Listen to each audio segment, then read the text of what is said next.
सबको जय मसीह की। आज मैं अय्यूब की पुस्तक से लेकर आई हूँ अध्याय 1 अय्यूब की परीक्षा। उस देश में अय्यूब नामक एक पुरुष था। वह खरा और सीधा था और परमेश्वर का भय मानता और बुराई से दूर रहता था। उसके 7 बेटे और 3 बेटियां उत्पन्न हुईं। उसके 7,000 भेड़ बकरियां, 3,000 ऊँट, 5,100 जोड़ी बैल और 500 गदहियां और बहुत से दास दासियां थीं। वरन उसके पास इतनी संपत्ति थी कि पूर्वी देशों के लोगों में वह सबसे बड़ा था। उसके बेटे बारी बारी से एक दूसरे के घर में खाना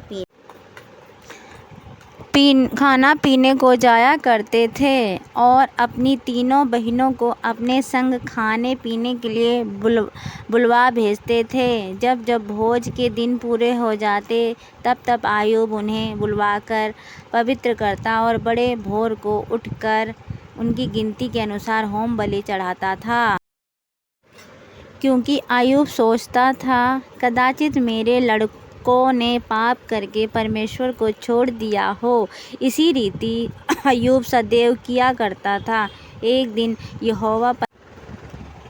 दिन यहोवा परमेश्वर के पुत्र उसके सामने उपस्थित हुए और उनके बीच शैतान भी आया। यहोवा ने शैतान से पूछा,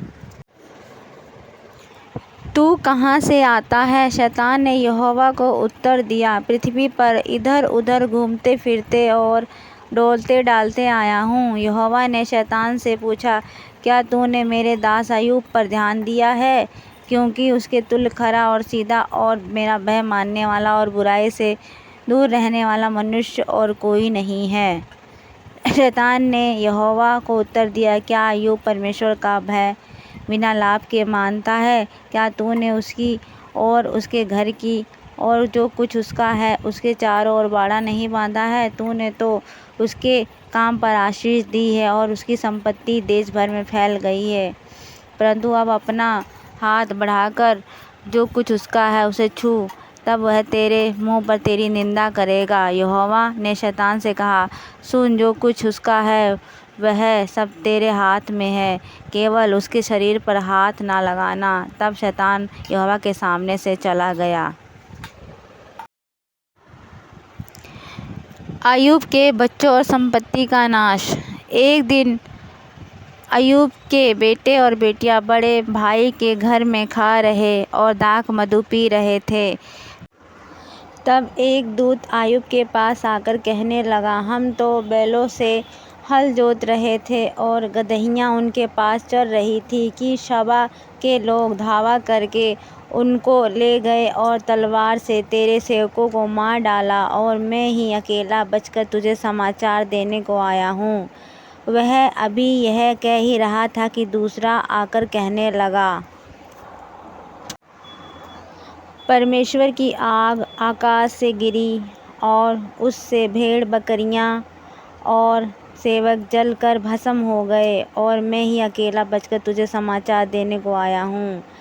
वह अभी यह कह ही रहा था कि एक और भी आकर कहने लगा, कई लोग 3 दल बांधकर ऊँटों पर धावा करके उन्हें ले गए और तलवार से तेरे सेवकों को मार डाला, और मैं ही अकेला बचकर तुझे सुसमाचार देने को आया हूँ। वह अभी यह कह ही रहा था कि एक और भी आकर कहने लगा, तेरे बेटे बेटियां बड़े भाई के घर में खाते और दाख मधु पीते थे कि जंगल की ओर से बड़ी प्रचंड वायु चली और घर के चारों कोनों को ऐसा झोंका मारा कि वह जवानों पर गिर पड़ा और वे मर गए, और मैं ही अकेला बचकर तुझे सुसमाचार देने को आया हूँ। तब अय्यूब उठा और बागा फाड़ा, सिर मुड़ाकर भूमि पर गिरा और दंडवत करके कहा, मैं अपनी माँ के पेट से नंगा निकला और वहीं नंगा लौट जाऊंगा। यहोवा ने दिया और यहोवा ही ने लिया, यहोवा का नाम धन्य है। इन सब बातों में भी अय्यूब ने ना तो पाप किया और ना परमेश्वर पर मूर्खता से दोष लगाया।